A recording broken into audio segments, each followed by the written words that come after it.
Fé e obediência.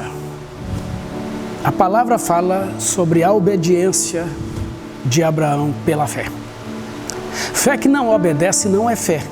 Muitas vezes falamos que temos fé, que cremos em Deus.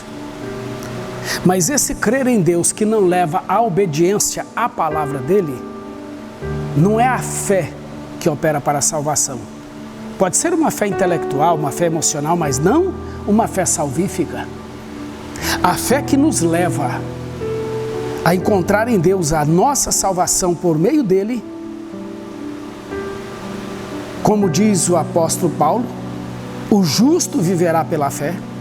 Essa fé que leva à justiça divina, essa fé que produz salvação, é uma fé que obedece.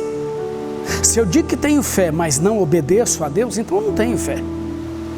Fé intelectual para Deus não é o suficiente. A fé precisa ser uma fé viva, verdadeira, que leva à obediência, de maneira que Deus falou, eu me disponho a obedecer. Foi o que aconteceu com Abraão. No versículo 8 aqui do capítulo 11 diz assim: pela fé, Abraão, quando chamado, obedeceu, a fim de ir para um lugar que devia receber como herança, e partiu sem saber para onde ia. Pela fé, peregrinou na terra da promessa como em terra alheia, habitando em tendas com Isaque e Jacó, herdeiros com ele da mesma promessa. Pela fé, Abraão, quando chamado, obedeceu.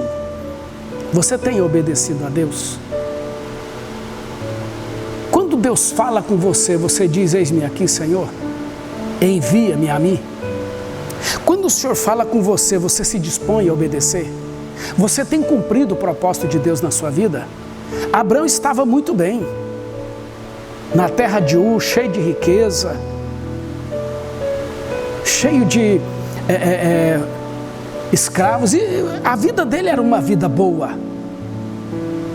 Ele poderia ser chamado, ele era rico, ele era chamado de milionário, de rico. Se fosse nesse tempo, seria um dos milionários do mundo, um dos bilionários. Mas quando Deus chamou, Deus disse: sai da tua terra, da tua parentela e vai para onde eu vou te mostrar ainda. Deus nem mostrou, Deus só falou: sai e me obedece. Ele simplesmente largou tudo e foi andar com Deus, foi obedecer.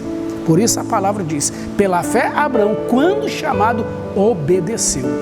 Não questionou, obedeceu. Que nós possamos obedecer a Deus pela fé. A verdadeira fé é aquela que nos leva à obediência. Vida de fé sem obediência não é viva fé. É uma fé morta, é uma fé intelectual. Não é a fé que agrada a Deus. Se queremos ter uma fé que agrada a Deus, vamos obedecer.